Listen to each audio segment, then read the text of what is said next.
प्यारे बच्चों सत श्री अकाल। मैं किरणदीप कौर। अज आप जमात 10वीं की पंजाबी की पाठ पुस्तक सहित सुगंधियां विचों निबंध भाग करन जा रहे हाँ। किरत जो लिखा है प्रोफैसर पूरन सिंह जी का, जिन्होंने अलबेले कवि करके भी जानिया जाता है। आओ पढ़ते हैं इन्हों का लिखा होया निबंध किरत। किरत प्यार ते मित्रता के होर दिव्य गुणां नूं अपने विच अवेश रूप विच परुछण लई ते फिर अपने अंदर धारण करन लई ते मोड़ उन्हां नूं अंदर बाहर एक मालती दे फुੱਲ वांग सुगंधी खलेरन लई आदमी नूं कदी निकम्मा नहीं रहना चाहिदा। जिस दे हत्थ विच किरत नहीं वो निकम्मा आदमी है और वो कदी उच्च जीवन के मरमां नूं अनुभव नहीं कर सकदा। हुण मालती दे फुੱਲ चमेली दे फुੱਲ दी एक जात है। मालती दे फुੱਲ किसनूं कहंदे आ प्यारे बच्चों? चमेली दे फुੱਲ दी एक जात, फुੱਲ दी एक जात। मरमा भेदां। हाँ जी प्यारे बच्चों, इस विच आपां नूं प्रोफैसर पूरन सिंह जी की कह रहे हैं ना, प्यार ते मित्रता दे होर दैवी गुणां नूं अपने अंदर धारण करना, फिर अपने अंदरों बाहर कढ़ के उसकी सुगंधी नूं बखेरना, अपने अंदरों बाहर उसकी सुगंधी मालती दे फुੱਲ की तरह सुगंधी नूं खलेरना। खलेरन विच कदे भी आदमी नूं वेला नहीं रहना चाहिदा। उसनूं इसनूं खलेरन की हर कोशिश करनी चाहिए है। किहड़े गुणां नूं? प्यार ते मित्रता वाले गुणां नूं। जिस दे हत्थ विच किरत नहीं वो किहो जिहा आदमी है? निकम्मा है। और ते वो कदी भी जीवन के उच्च भेदां नूं हासिल नहीं कर सकदा, छू नहीं सकदा। ये बंदा जिहड़ा सहज सुभाਅ अपने काम विच 8 पैर ही ध्यान नाल लगा है, उसनूं माड़े चितवन ते कंगालता दे पामर कर्म दी करन दी वेल नहीं लगदी। सियाणियां जो ये कहा है कि निकम्मा मन शैतान दी अपनी टकसाल हो जाता है, इस कथन विच बड़ा सच भरिया होया है। हाँ जी, पामर की हुंदा? कमीनेपन वालियां गल्लां, कमीनेपन वालियां गल्लां। हुण सियाणे ने की क्या है कि जिहड़ा निकम्मा मन हुंदा है, जिहड़ा वेला मन हुंदा है, वो किस दी टकसाल बन जाता है? शैतानियां दी। जदों कहंदे टकसाल हुंदा है जिथे काफ़ी मात्रा विच सिक्के घटे जाते हैं, उन्हां नूं की कहंदे? टकसाल कहंदे आ। हुण इत्थे किस चीज़ की टकसाल होगी? जिथे वो निकम्मा वेला बंदा अपने मन के अंदर किस चीज़ नूं घड़दा रहिंदा है? शैतानियां नूं, चलाकियां नूं घड़दा रहिंदा है।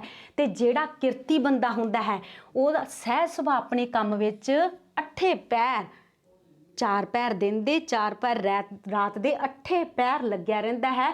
उसनूं कदे भी माड़ियां गल्लां सोचण दी, कमीनेपन वालियां गल्लां सोचण दी वेल ही नहीं लगदी। हुण तुसीं अपने देश ते जापान दे देश दा जे मुकाबला करो तद पता लगदा है कि उत्थे किसे नूं मन घड़त ख्यालां ते विचारां दी, कूड़ी ज्ञान गोदड़ी दियां मानसिक चंचलतां दियां खेडां करन दी वेल नहीं।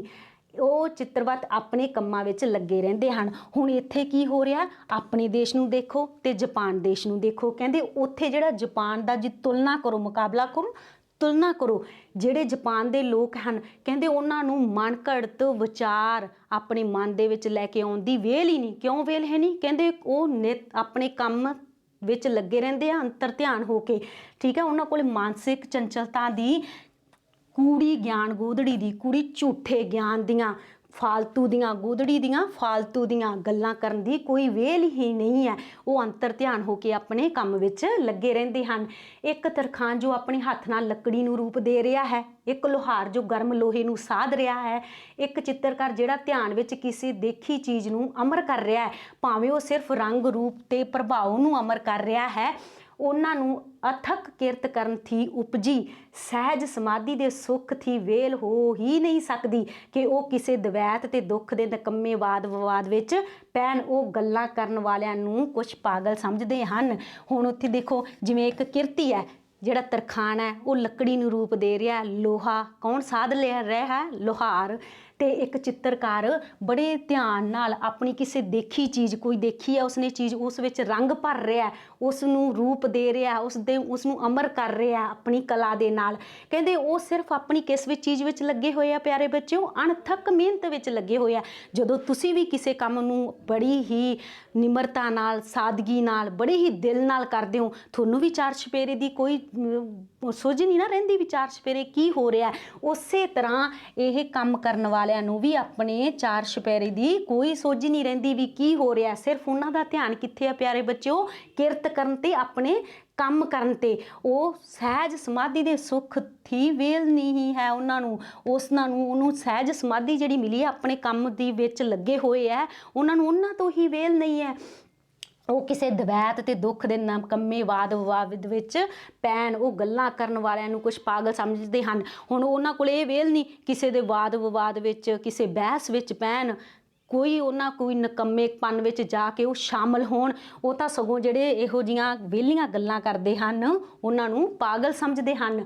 ਉਹ ਸਮਾਂ ਜਿਹੜਾ ਨੈਣ ਪ੍ਰਾਣਾਂ ਨਾਲ ਕੁਝ ਸਾਧ ਸਕਦਾ ਹੈ, ਉਹ ਵਿਅਰਥ ਨਿਕੰਮੇ ਮਨ ਦੇ ਭੋਰੇ ਖਿਆਲ, ਉਡਾਰੀਆਂ, ਮਸਲੇਬਾਜ਼ੀਆਂ, ਰੱਬ ਹੈ ਨਹੀਂ ਹੈ, ਚਿੱਟਾ ਹੈ ਕਾਲਾ ਹੈ ਆਦਿ ਵਿੱਚ ਵਜਾਣ ਕਿਹੜੀ ਸਿਆਣਪ ਹੈ। ਵਜਾਣਾ ਗਵਾਉਣਾ।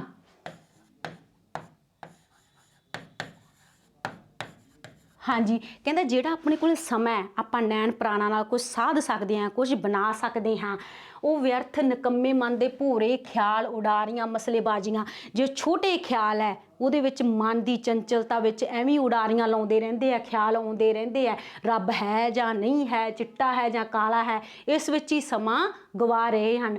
ਕਿਹੜੀ ਸਿਆਣਪ ਹੈ, ਕਹਿੰਦੇ ਇਹ ਕਿਹੜੀ ਸਿਆਣਪ ਹੈ ਇਹਦੇ ਵਿੱਚ ਸਮਾਂ ਗਵਾ ਲੈਣਾ। ਰੱਬ ਹੈ ਜਾਂ ਨਹੀਂ ਹੈ, ਚਿੱਟਾ ਹੈ ਜਾਂ ਕਾਲਾ ਹੈ, ਇਹੋ ਜਿਹੀ ਕਿਹੋ ਜਿਹੀ ਸਿਆਣਪ ਹੈ ਜਿਹੜਾ ਸਾਰਾ ਸਮਾਂ ਇਹ ਵਿਅਰਥ ਦੀਆਂ ਗੱਲਾਂ ਵਿੱਚ ਗਵਾ ਲੈਣਾ। ਸੁੱਚੀ ਕਿਰਤ ਕਰਨ ਵਾਲੇ ਦੇ ਹੱਥ ਪੈਰ ਆਪ ਮੁਹਾਰੇ ਪਾਕ ਹੋ ਜਾਂਦੇ ਆ। ਜਿਹੜਾ ਪਿਆਰੇ ਬੱਚਿਓ ਕਿਰਤੀ ਹੈ, ਜਿਹੜਾ ਆਪਣੀ ਹੱਥੀਂ ਮਿਹਨਤ ਕਰਦਾ ਹੈ, ਉਹਦੇ ਹੱਥ ਆਪਣੇ ਆਪ ਹੀ ਪਵਿੱਤਰ ਹੁੰਦੇ ਹੈ, ਕਿਉਂਕਿ ਉਹਦੇ ਮਨ ਦੇ ਵਿੱਚ ਕਦੇ ਵੀ ਕਿਸੇ ਨੂੰ ਦੁੱਖ ਪਹੁੰਚਾਉਣ ਵਾਲੀ ਗੱਲ ਆ ਹੀ ਨਹੀਂ ਸਕਦੀ।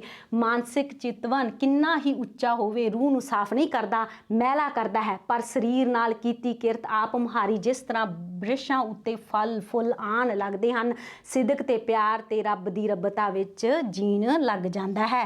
ਹੁਣ ਕਹਿੰਦੇ ਹੈ ਜਿਹੜਾ ਕਿਸਾਨ ਹੈ, ਜਿਹੜਾ ਕਿਰਤੀ ਹੈ, ਉਹ ਕਿਹਦੇ ਵਿੱਚ ਜੀਣ ਲੱਗਦਾ ਹੈ? ਵਿਸ਼ਵਾਸ ਵਿੱਚ, ਪਿਆਰ ਵਿੱਚ ਤੇ ਰੱਬ ਦੀ ਰੱਬਤਾ ਵਿੱਚ ਵੀ, ਰੱਬ ਦੀ ਰਜ਼ਾ ਵਿੱਚ ਜੀਣ ਲੱਗ ਜਾਂਦਾ ਹੈ। ਜਿਹਦਾ ਕਿਸੇ ਦਾ ਮਾਨਸਿਕ ਚਿੰਤਨ ਵਾਲਾ ਬੰਦਾ, ਉਸ ਦਾ ਮਾਨਸਿਕ ਚਿਤਵਨ ਕਿੰਨਾ ਵੀ ਉੱਚਾ ਕਿਉਂ ਨਾ ਹੋਵੇ, ਉਸ ਦੀ ਰੂਹ ਸਾਫ਼ ਨਹੀਂ ਕਰਦਾ, ਉਹ ਹਮੇਸ਼ਾ ਮੈਲਾ ਹੀ ਕਰਦਾ। ਕਿੰਨਾ ਵੀ ਉੱਚਾ ਮਾਨਸਿਕ ਚਿੰਤਵਨ ਹੋ, ਉਹ ਕਦੇ ਵੀ ਰੂਹ ਨੂੰ ਸਾਫ਼ ਨਹੀਂ ਕਰਦਾ। ਕੀ ਕਰਦਾ ਹੈ? ਮੈਲਾ ਹੀ ਕਰਦਾ ਹੈ। ਤੇ ਕਿਰਤੀ ਹੁੰਦਾ ਜਿਹੜਾ, ਉਹ ਹਮੇਸ਼ਾ ਪਿਆਰ, ਵਿਸ਼ਵਾਸ ਤੇ ਰੱਬ ਦੀ ਰਜ਼ਾ ਵਿੱਚ ਰਹਿੰਦਾ ਹੈ। ਤੇ ਉਹ ਉਸਦੇ ਕਿਰਤ ਦੀ ਆਪ ਮੁਹਾਰੀ ਕਿਸਤ ਰੂਪ ਵਿੱਚ, ਫਲ ਫੁੱਲ ਰੂਪ ਵਿੱਚ ਪ੍ਰਾਪਤ ਹੋ ਜਾਂਦੀ ਹੈ, ਉਸ ਦੀ ਮਿਹਨਤ ਉਸ ਨੂੰ।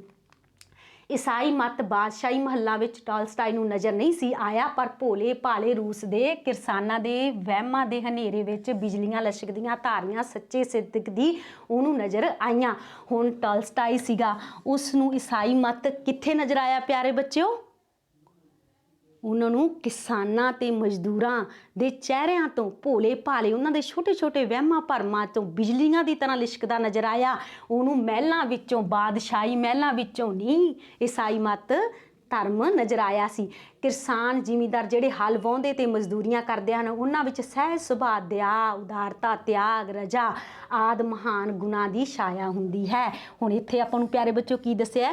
ਜਿਹੜਾ ਕਿਸਾਨ ਹੱਥੀਂ ਕੰਮ ਕਰਦਾ ਹੈ, ਮਿਹਨਤ ਕਰਦਾ ਹੈ, ਮਜ਼ਦੂਰੀ ਕਰਦਾ ਹੈ, ਉਸ ਵਿੱਚ ਕਿਹੜੇ ਕਿਹੜੇ ਗੁਣ ਹੁੰਦੇ ਹੈ? ਸਹਿਜ ਸੁਭਾਅ, ਦਇਆ ਆ ਜਾਂਦੀ ਹੈ, ਉਸ ਵਿੱਚ ਉਦਾਰਤਾ ਆ ਜਾਂਦੀ ਹੈ, ਕਿਸੇ ਦੇ ਪ੍ਰਤੀ ਦਇਆ ਰੱਖਣਾ, ਦਾਨਸ਼ੀਲਤਾ ਰੱਖਣਾ, ਤਿਆਗ ਰੱਖਣਾ, ਰੱਬ ਦੀ ਰਜ਼ਾ ਵਿੱਚ ਰਹਿਣਾ, ਇਹ ਸਾਰੇ ਗੁਣ ਉਸ ਵਿੱਚ ਹੁੰਦੇ ਹਨ।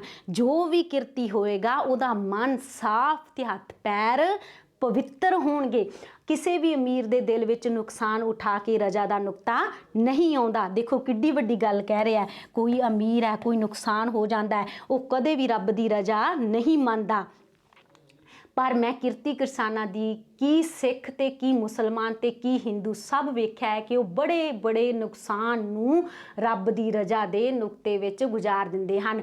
ਹੁਣ ਜਿਹੜੇ ਬੜੇ ਬੜੇ ਵੱਡੇ ਵੱਡੇ ਨੁਕਸਾਨ ਹੋ ਜਾਣ, ਇਸ ਵਿੱਚ ਕਿਸੇ ਧਰਮ ਨਾਲ ਸੰਬੰਧਿਤ ਨਹੀਂ ਹੈ। ਕਿਰਤੀ ਬੰਦਾ ਕਿਸੇ ਧਰਮ ਨਾਲ, ਦੇਖੋ ਕਿਸੇ ਨਾਲ ਧਰਮ ਨਾਲ ਸੰਬੰਧਿਤ ਹੈ ਕਿਰਤੀ ਬੰਦਾ, ਸਿੱਖ ਹੈ ਚਾਹੇ ਉਹ ਈਸਾਈ ਹੈ ਚਾਹੇ ਮੁਸਲਮਾਨ ਹੈ, ਉਹਨਾਂ ਦਾ ਸੁਭਾਅ ਕਿਹੋ ਜਿਹਾ ਹੋ ਜਾਂਦਾ ਸਭ ਦਾ?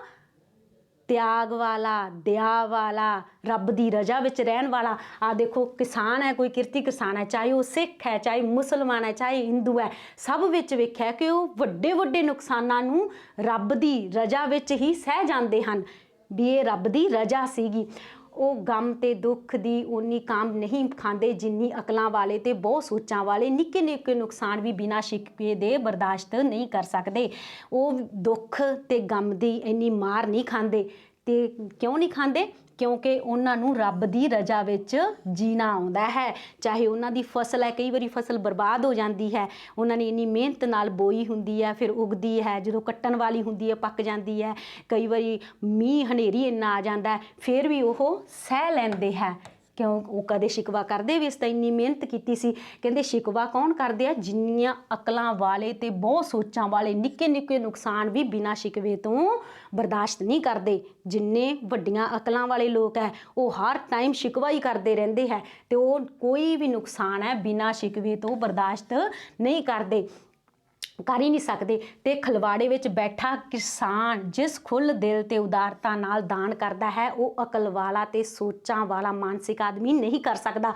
ਖਲਵਾੜਾ ਹੁੰਦਾ ਹੈ, ਖਲਵਾੜਾ ਕੀ ਹੁੰਦਾ ਪਿਆਰੇ ਬੱਚੋ? ਜਿੱਥੇ ਵੀ ਕਣਕ ਗਾਹ ਕੇ ਪਸ਼ੂਆਂ ਨਾਲ ਪੁਰਾਣੇ ਜ਼ਮਾਨੇ 'ਚ ਹੁੰਦੇ ਸੀ, ਜਿੱਥੇ ਕਣਕ ਸੁੱਟੀ ਜਾਂਦੀ ਸੀ, ਵੱਡੇ ਸਾਰੇ ਮੈਦਾਨ ਹੁੰਦੇ ਸੀ, ਉੱਥੇ ਜਿਹੜੀ ਕਣਕ ਕੱਟ ਕੇ ਲਿਆ ਕੇ ਸੁੱਟ ਦਿੱਤੀ ਜਾਂਦੀ ਸੀ ਤੇ ਜਾਨਵਰਾਂ ਨਾਲ ਗਾਹੀ ਜਾਂਦੀ ਸੀ। ਫਿਰ ਕਣਕ ਨੂੰ ਅਲੱਗ ਕਰ ਲਿਆ ਜਾਂਦਾ ਸੀ ਤੇ ਤੂੜੀ ਦਾ ਅਲੱਗ ਬੋਲ ਬਣਾ ਲਿਆ ਜਾਂਦਾ ਸੀ।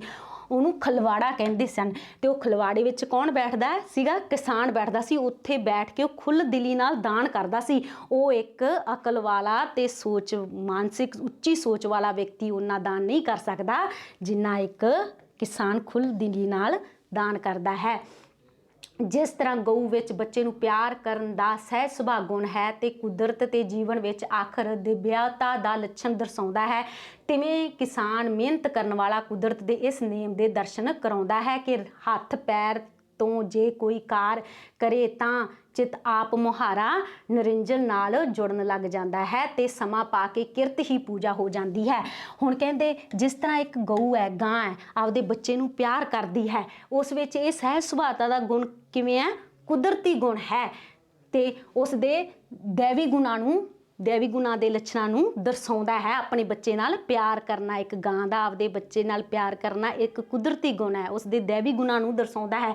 ਤਿਵੇਂ ਹੀ ਕੀ ਕਰਦਾ ਹੈ? ਕਿਸਾਨ ਮਿਹਨਤ ਕਰਨ ਵਾਲਾ ਕੁਦਰਤ ਦੇ ਇਸ ਨੇਮ ਦੇ ਦਰਸ਼ਨ ਕਰਾਉਂਦਾ ਹੈ। ਆਪਾਂ ਇਹੋ ਜਿਹੇ ਗੁਣਾਂ ਦੇ ਦਰਸ਼ਨ ਆਪਾਂ ਕਿੱਥੋਂ ਕਰ ਸਕਦੇ ਹਾਂ? ਇਹੋ ਜਿਹੇ ਦੇਵੀ ਗੁਣਾਂ ਦੇ ਦਰਸ਼ਨ ਆਪਾਂ ਕਿਸਾਨ ਦੀ ਮਿਹਨਤ ਕਰਨ ਵਾਲਾ ਜਿਹੜਾ ਬੰਦਾ ਹੁੰਦਾ ਹੈ, ਕਿਸਾਨ ਹੈ, ਉਸ ਦੀ ਮਿਹਨਤ 'ਚੋਂ ਹੀ ਐਸੇ ਦਰਸ਼ਨ ਕਰ ਸਕਦੇ ਹਾਂ ਕਿ ਹੱਥ ਪੈਰ ਤੋਂ ਜੇ ਕੋਈ ਕਾਰ ਕਰੇ ਤਾਂ ਆਪ ਮੁਹਾਰੇ। ਜਿਹੜਾ ਬੰਦਾ ਆਪਣੀ ਹੱਥਾਂ ਨਾਲ ਕਿਰਤ ਕਰਦਾ ਹੈ ਉਸ ਦੇ ਆਪ ਮੁਹਾਰੇ ਹੀ ਕਿਸ ਨਾਲ ਜੁੜਦਾ ਹੈ? ਨਿਰੰਜਨ ਪਰਮਾਤਮਾ ਨਾਲ ਜੁੜ ਜਾਂਦਾ ਹੈ। ਤੇ ਸਮਾਂ ਹੌਲੀ ਹੌਲੀ ਸਮਾਂ ਪੈਂਦਾ ਜਾਂਦਾ ਹੈ, ਜੁੜੇ ਹੋਏ ਪਰਮਾਤਮਾ ਨਾਲ। ਜਿਹੜਾ ਕਿਰਤੀ ਵਿਅਕਤੀ ਪਰਮਾਤਮਾ ਨਾਲ ਜੁੜਦਾ, ਆਪਣੀ ਹੱਥੀ ਪੈਰੀ ਕੰਮ ਕਰਦਾ ਹੈ ਤੇ ਫਿਰ ਉਹਦੀ ਪੂਜਾ ਕੀ ਬਣ ਜਾਂਦੀ ਹੈ? ਕਿਰਤ ਹੀ ਉਸ ਦੀ ਪੂਜਾ ਬਣ ਜਾਂਦੀ ਹੈ।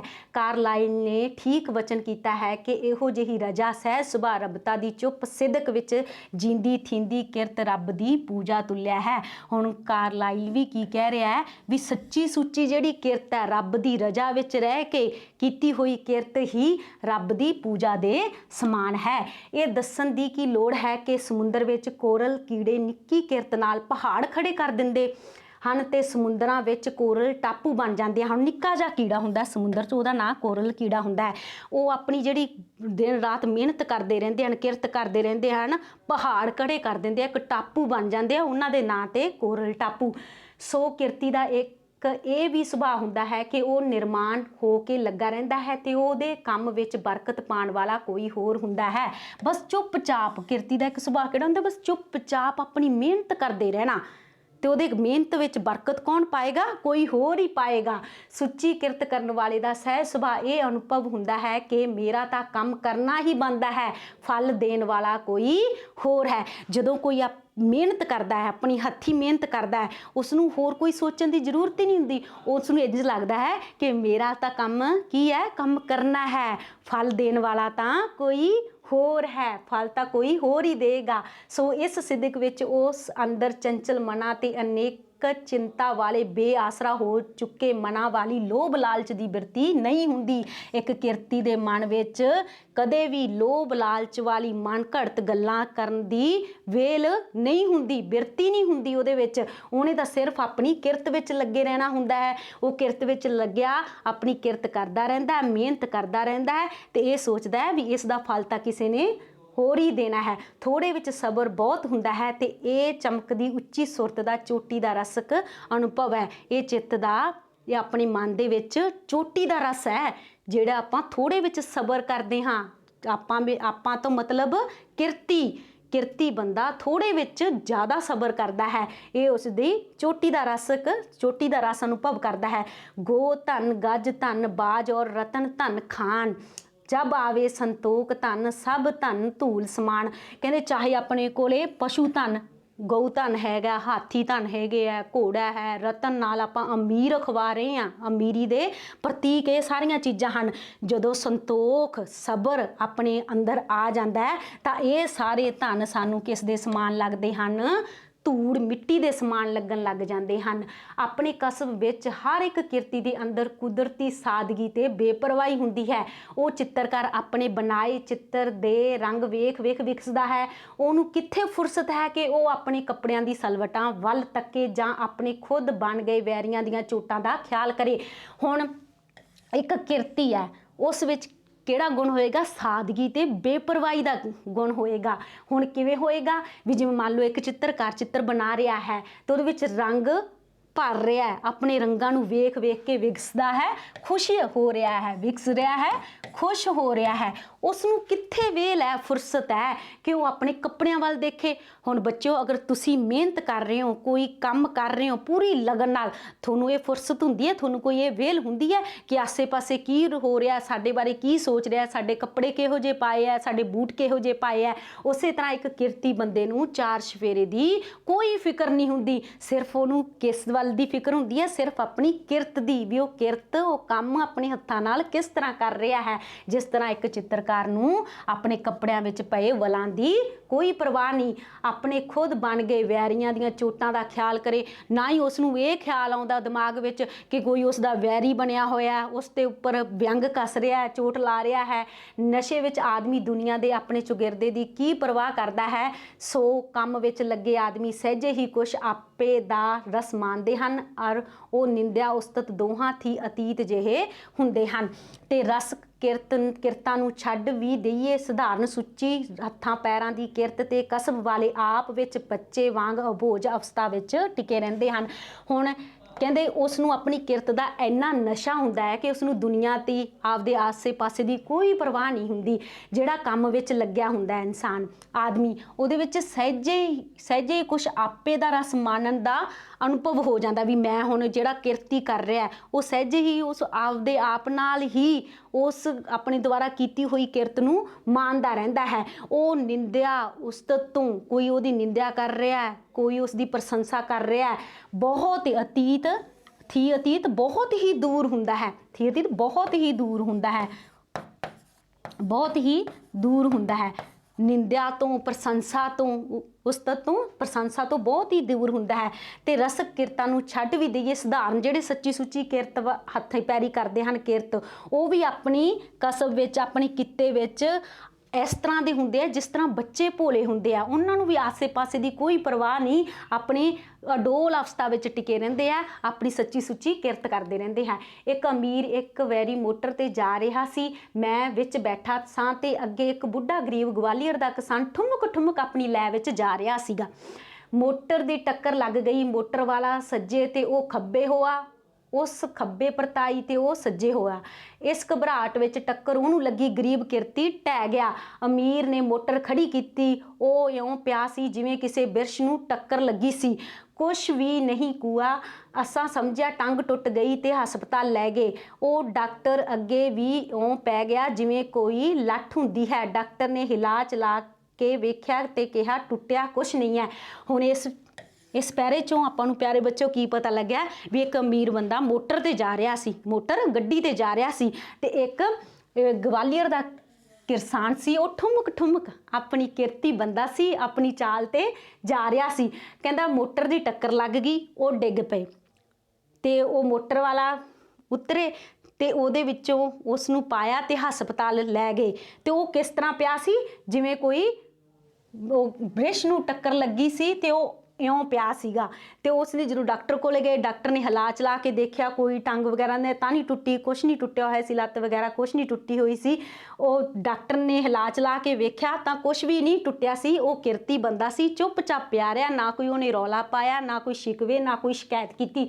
ਉਸ ਬੇਜਾਨ ਨੇ ਨਾ ਕੋਈ ਸ਼ਿਕਾਇਤ ਕੀਤੀ, ਨਾ ਕੁਝ ਕੁਝਾ ਵੀ ਕੋਈ ਸ਼ਿਕਵਾ ਨਹੀਂ ਕੀਤਾ, ਕੋਈ ਸ਼ਿਕਾਇਤ ਨਹੀਂ, ਕੁਝ ਨਹੀਂ ਆਖਿਆ। ਜੇ ਕੋਈ ਅਨੇਕ ਚਿੰਤਨ ਵਾਲਾ ਹੁੰਦਾ ਤਾਂ ਹੋਰ ਕੁਝ ਨਹੀਂ, ਤਦ ਸ਼ਾਕੀ ਤਾਂ ਜ਼ਰੂਰ ਹੁੰਦਾ। ਸ਼ਾਕੀ ਮੀਨ ਸ਼ਿਕਵਾ ਤਾਂ ਜ਼ਰੂਰ ਹੀ ਕਰਦਾ,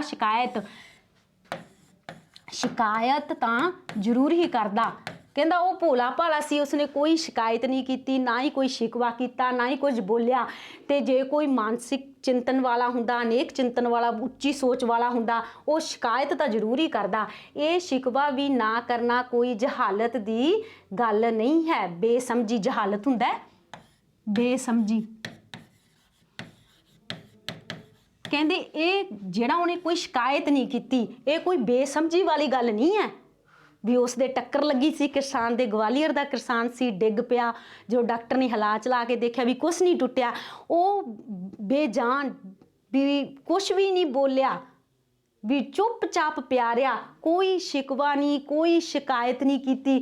ਕਹਿੰਦੇ ਇਹ ਸ਼ਿਕਵਾ ਵੀ ਨਾ ਕਰਨਾ ਕੋਈ ਜਹਾਲਤ ਵਾਲੀ, ਬੇਸਮਝੀ ਵਾਲੀ ਗੱਲ ਨਹੀਂ ਹੈ।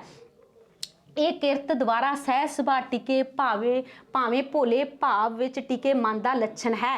ਕਹਿੰਦੇ ਜਿਹੜੇ ਕਿਰਤ ਕਰਦਾ ਹੈ ਉਹਦੇ ਸਹਿਜ ਸੁਭਾਅ ਵਿੱਚ ਟਿਕਿਆ ਹੈ, ਇਹੀ ਉਸ ਦਾ ਲੱਛਣ ਹੈ ਵੀ ਉਸਨੇ ਕੋਈ ਸ਼ਿਕਾਇਤ ਨਹੀਂ ਕੀਤੀ, ਕੋਈ ਸ਼ਿਕਵਾ ਨਹੀਂ ਕੀਤਾ। ਸੋ ਸੁੱਚੀ ਕਿਰਤ ਜ਼ਰੂਰ ਰੱਬ ਦੀ ਪੂਜਾ ਹੈ, ਕਿਉਂਕਿ ਸਾਧ ਤੇ ਕਿਰਤੀ ਦੇ ਲੱਛਣ ਮਿਲਦੇ ਹਨ। ਹੁਣ ਸੱਚੀ ਸੁੱਚੀ ਕਿਰਤ ਕਿਸ ਦੀ ਪੂਜਾ ਹੈ ਪਿਆਰੇ ਬੱਚਿਓ? ਰੱਬ ਦੀ ਪੂਜਾ ਹੈ। ਤੇ ਕਿਰਤੀ ਦੇ ਲੱਛਣ ਕਿਸ ਨਾਲ ਮਿਲਦੇ ਹਨ? ਸਾਧ ਨਾਲ ਮਿਲਦੇ ਹਨ। ਜਦ ਅਮੀਰ ਲੋਕ ਹੱਦ ਥੀ ਵੱਧ ਅਤਿਆਚਾਰ ਕਰਦੇ ਹਨ, ਤਦ ਰੱਬ ਵੱਲੋਂ ਹੀ ਕੋਈ ਤੂਫਾਨ ਸੁਸਾਇਟੀ ਵਿੱਚ ਆਉਂਦਾ ਹੈ, ਜਿਹੜਾ ਸੁਸਾਇਟੀ ਦੀ ਜ਼ਮੀਨ ਉੱਚੀ ਨੀਚੀ ਪੈਲੀ ਵਿੱਚ ਕਰਾਹ ਫੇਰਦਾ ਹੈ ਤੇ ਬੰਨੇ ਚੰਟੇ ਵੱਟ ਟੋਏ ਨੂੰ ਇੱਕ ਬਰਾਬਰ ਕਰ ਦਿੰਦਾ ਹੈ। ਜਦੋਂ ਜ਼ਿਆਦਾ ਅਤਿਆਚਾਰ ਵੱਧ ਜਾਏ ਸਮਾਜ ਵਿੱਚ ਤਾਂ ਫਿਰ ਰੱਬ ਵੱਲੋਂ ਹੀ ਕੋਈ ਤੂਫਾਨ ਆਉਂਦਾ ਹੈ। ਫਿਰ ਉੱਚੇ ਬੰਨੇ, ਨੀਵੇਂ ਬੰਨੇ ਵੀ ਜਿਹੜੇ ਜ਼ਿਆਦਾ ਅਤਿਆਚਾਰ ਕਰਨ ਵਾਲੇ ਹੁੰਦੇ ਆ, ਅਤਿਆਚਾਰ ਸਹਿਣ ਵਾਲੇ ਹੁੰਦੇ ਆ, ਉਹਨਾਂ ਨੂੰ ਇਹੋ ਜਿਹਾ ਤੂਫਾਨ ਆਉਂਦਾ ਹੈ ਕਿ ਬਰਾਬਰ ਕਰ ਦਿੰਦਾ ਹੈ।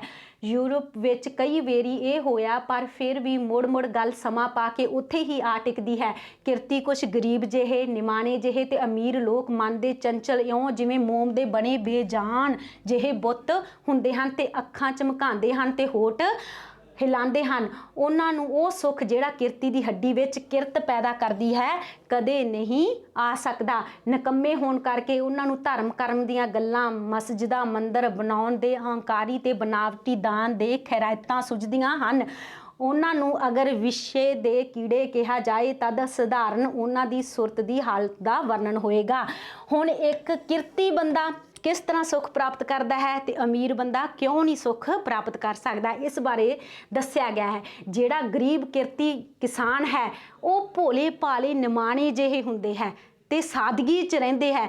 ਉਹਨਾਂ ਨੂੰ ਉਹ ਸੁੱਖ ਪ੍ਰਾਪਤ ਹੋ ਜਾਂਦਾ ਹੈ ਜਿਹੜਾ ਕਿ ਅਮੀਰ ਲੋਕ, ਅਮੀਰ ਚੰਚਲ ਬੇਜਾਨ ਅਮੀਰਾਂ ਵੀ ਨਹੀਂ, ਅਮੀਰਾਂ ਵਾਲੇ ਲੋਕ ਵੀ ਪ੍ਰਾਪਤ ਨਹੀਂ ਕਰ ਸਕਦੇ, ਜਿਹੜਾ ਇੱਕ ਭੋਲਾ ਭਾਲਾ ਕਿਸਾਨ ਸੁੱਖ ਪ੍ਰਾਪਤ ਕਰ ਲੈਂਦਾ ਹੈ।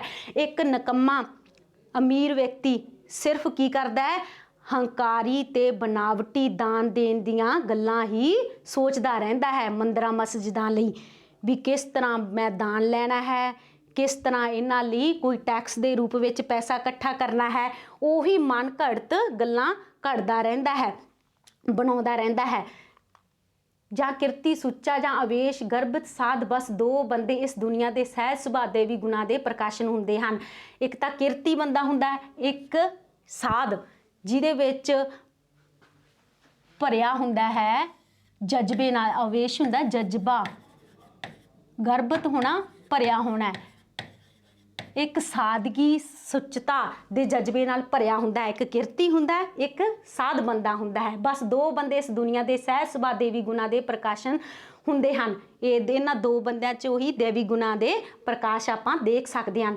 ਔਰ ਉਹਨਾਂ ਦੇ ਉਹ ਗੁਣ ਆਪ ਮੁਹਾਰੇ ਇਉਂ ਚਮਕਦੇ ਹਨ ਜਿਸ ਤਰ੍ਹਾਂ ਇਸ ਠਹਿਰੇ ਗਗਨ ਵਿੱਚ ਸੂਰਜ ਦੀ ਜੋਤੀ। ਉਸ ਦੀ ਕਿਰਤ ਸਦਾ ਰਸਕ ਕਿਰਤ ਹੈ, ਜਿਸ ਦਾ ਦਿਸਣ ਵਾਲਾ ਰੂਪ ਕੇਵਲ ਬਸ ਜੀਵਨ ਰੋ ਚਲਾਉਣ ਵਾਲਾ ਦਰਸ਼ਨ ਹੈ। ਤੇ ਕਲਾ ਕੌਸ਼ਲ ਆਰਟ ਕਵਿਤਾ ਆਦਿ ਉਸ ਦੇ ਦਰਸ਼ਨ ਦੇ ਚਾਨਣ ਰੂਪ ਹਨ।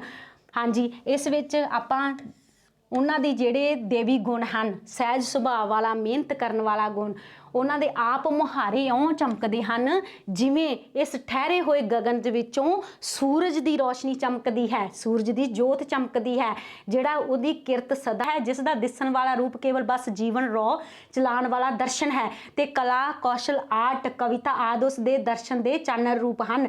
ਕਿਹੜੇ ਚਾਨਣ ਰੂਪ ਹਨ? ਕਲਾ ਕੌਸ਼ਲ ਆਰਟ ਕਵਿਤਾ, ਉਸ ਜਿਹੜੇ ਆਪਾਂ ਨੂੰ ਦਰਸ਼ਨ ਹੁੰਦੇ ਆ ਇਸ ਸੱਚੀ ਸੁੱਚੀ ਮਿਹਨਤ ਦੇ, ਕਿਰਤ ਦੇ, ਉਹਦੇ ਦਰਸ਼ਨ ਦੇ ਰੂਪ ਕਿਹੜੇ ਹਨ? ਕਲਾ ਕੌਸ਼ਲ ਆਰਟ ਕਵਿਤਾ। ਉਹ ਸਾਧ ਹੈ ਤੇ ਇੱਧਰ ਇੱਕ ਅਭੋਲ ਸੁੱਚਾ ਕਿਰਤੀ ਸਦਾ ਕਸਬ ਕਰਨ ਵਾਲਾ ਬੰਦਾ ਹੈ, ਜਿਸ ਵਿੱਚ ਸਾਧ ਦੇ ਜੀਵਨ ਦਾ ਪ੍ਰਤੀਬਿੰਬ ਆਪ ਮੁਹਾਰਾ ਪੈਦਾ ਹੁੰਦਾ। ਹੁਣ ਕਹਿੰਦੇ ਇੱਕ ਪਾਸੇ ਤਾਂ ਸਾਧ ਹੈ, ਦੂਜੇ ਪਾਸੇ ਅਭੋਲ ਕਿਰਤ ਕਰਨ ਵਾਲਾ ਵਿਅਕਤੀ, ਕਿਰਤੀ ਕਿਸਾਨ ਹੈ। ਕਹਿੰਦੇ ਦੋਨੋਂ ਹੀ ਆਪਣੇ ਕਸਬ, ਆਪਣੇ ਕਿੱਤੇ ਵਿੱਚ ਲੱਗੇ ਰਹਿਣ ਵਾਲੇ ਇਨਸਾਨ ਹਨ। ਜਿਸ ਵਿੱਚ ਸਾਧ ਦੇ ਜੀਵਨ ਦਾ, ਹੁਣ ਕਿਰਤੀ ਹੈ, ਕਿਰਤੀ ਆਪਣੀ ਕਿਰਤ ਵਿੱਚ ਲੱਗਿਆ ਹੋਇਆ, ਸਾਧ ਆਪਣੀ ਕਿਰਤ ਵਿੱਚ ਲੱਗਿਆ ਹੋਇਆ, ਸਾਦਗੀ 'ਚ ਲੱਗਿਆ ਹੋਇਆ, ਆਪਣੀ ਅਡੋਲ ਅਵਸਥਾ ਵਿੱਚ ਬੈਠਾ ਆਪਣੇ ਭਜਨ ਬੰਦਗੀ ਕਰ ਰਿਹਾ ਹੈ, ਉਹਦੇ ਅੰਦਰ ਵੀ ਦਇਆ ਹੈ, ਨਿਮਰਤਾ ਹੈ, ਐਸੇ ਗੁਣ ਹਨ। ਉਸੇ ਹੀ ਤਰ੍ਹਾਂ ਕਿਰਤੀ ਦੇ ਅੰਦਰ ਵੀ ਐਸੇ ਹੀ ਗੁਣ ਹਨ। ਤੇ ਕਹਿੰਦੇ ਸਾਧ ਦੇ ਜੀਵਨ ਦਾ ਪ੍ਰਤੀਬਿੰਬ ਆਪ ਮੁਹਾਰਾ ਪੈਦਾ ਹੁੰਦਾ ਹੈ। ਕਿਸ ਵਿੱਚ? ਕਿਸ ਦੀ ਪਰਛਾਈ ਹੈ ਸਾਧ ਦੇ ਜੀਵਨ ਦੀ? ਕਿਰਤੀ ਵਿੱਚ। ਕਿਰਤੀ ਵਿੱਚ ਸਾਧ ਦੇ ਗੁਣ ਵੀ ਪਰਛਾਈ ਦੇ ਰੂਪ ਵਿੱਚ ਪੇਸ਼ ਹੁੰਦੇ ਹਨ। ਮੈਂ ਵੇਖਿਆ ਹੈ ਕਿ ਸਿਰਫ ਇੱਕ ਗੁਰੂ ਨਾਨਕ ਸਾਹਿਬ ਤੇ 10 ਗੁਰੂਆਂ ਦੇ ਵਿਖਿਆਨ ਵਿੱਚ ਸਹਿਜ ਸੁਭਾਅ ਦੇ ਗੁਣਾਂ ਦੇ ਪ੍ਰਕਾਸ਼ਨ ਨੂੰ ਬਾਂਹ ਪਕੜ ਇਸ ਕੂੜ ਭਵਰ ਵਿੱਚੋਂ ਕੱਢਿਆ ਹੈ। ਕੂੜ ਭਵਰ ਝੂਠੇ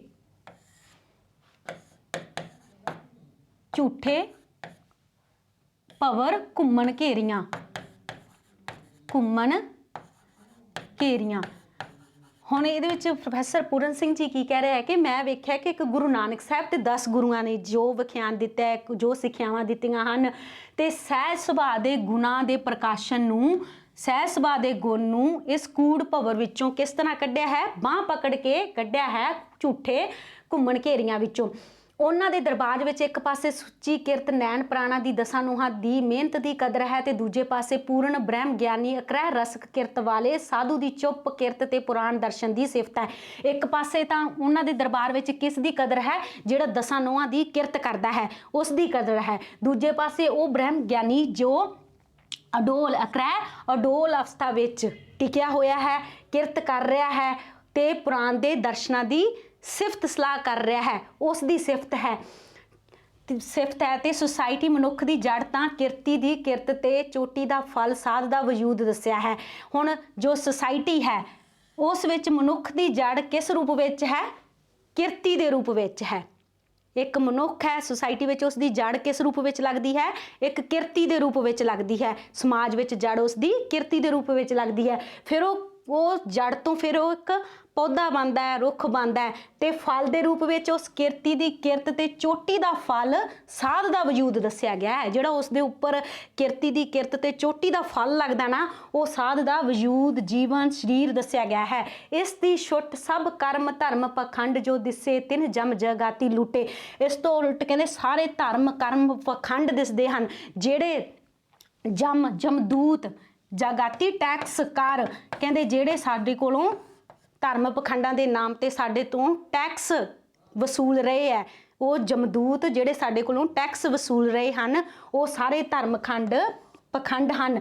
ਇਹਨਾਂ ਨੂੰ ਸਾਨੂੰ ਲੁੱਟ ਰਹੇ ਹਨ। ਇਹਨਾਂ ਨੂੰ ਕੂੜੇ ਵਾਂਗ ਬੁਹਾਰੀ ਦੇ ਆਪਣੇ ਮੰਦਰ ਥੀ ਬਾਹਰ ਸੁੱਟੇ ਹਨ। ਕਹਿੰਦੇ ਇਸ ਨੂੰ ਕੂੜੇ ਦੇ ਵਾਂਗ ਬਾਹਰੀ ਦੇ ਕੇ, ਬੌਕਰ ਬਾਹਰੀ ਦੇ ਕੇ, ਜਿਵੇਂ ਕੂੜੇ ਨੂੰ ਆਪਾਂ ਬੌਕਰ ਨਾਲ ਬਾਹਰ ਕੱਢਦੇ ਹਾਂ, ਮੰਦਰਾਂ ਤੋਂ ਬਾਹਰ ਸੁੱਟੇ ਹੈ। ਉਹ ਵਿਦਿਆ ਹੈ ਜਿਹੜੀ ਮਾਨਸਿਕ ਜੂਏ ਨੂੰ ਤੇ ਅਨੇਕ ਚਿਤਵਨਾਂ ਤੇ ਮਨ ਘੜਤ ਮਸਲਿਆਂ ਨੂੰ ਕੁਦਰਤ ਦੇ ਕਾਦਰ ਦੇ ਰੰਗ ਥੀ ਜੁਦਾ ਕੀਤੇ ਮਨ ਦੀਆਂ ਚਰਚਾਵਾਂ ਤੇ ਖਿਆਲਾਂ ਨੂੰ ਕੋਈ हैसियत दिंदी है। हुण प्यारे बच्चों इस विच की कह रहे हैं प्रोफैसर पूਰਨ सिंह जी, कहते ਉਹ विद्या अविद्या है ਜਿਹੜੀ ਸਾਨੂੰ ਕੁਦਰਤ ਤੇ ਪਰਮਾਤਮਾ ਤੋਂ ਦੂਰ ਕਰਦੀ ਹੈ। ਉਹਨਾਂ ਕੁਦਰਤ ਤੋਂ ਸਾਨੂੰ ਦੂਰ ਕਰਨ ਲਈ, ਕੁਦਰਤ ਤੇ ਪਰਮਾਤਮਾ ਦੇ ਵਿੱਚ ਭੇਦ ਕਰਨ ਲਈ ਸਾਡੇ ਮਨ ਦੇ ਵਿੱਚ ਇਹੋ ਜਿਹੇ ਮਨ ਘੜਤ ਖਿਆਲ ਪੈਦਾ ਕਰਦੀ ਹੈ। ਐਸੇ ਖਿਆਲਾਂ ਦੀ ਕੋਈ हैसियत नहीं है ਜਿਹੜੀ ਸਾਡੇ ਪਰਮਾਤਮਾ ਤੋਂ ਸਾਨੂੰ ਦੂਰ ਕਰਦੀ ਹੈ। ਉਹ ਅਵਿਦਿਆ ਵਿਦਿਆ ਰੂਪ ਹੈ ਜਿਹੜੀ ਕੁਦਰਤ ਦੇ ਰੂਹ ਨਾਲ ਅਭੇਦ ਹੋ ਉਸ ਦੀ ਕਾਦਰ ਦੇ ਰੰਗ ਵਿੱਚ ਕਿਰਤ ਕਰਦੀ ਸਾਹ ਲੈਂਦੀ ਹੈ।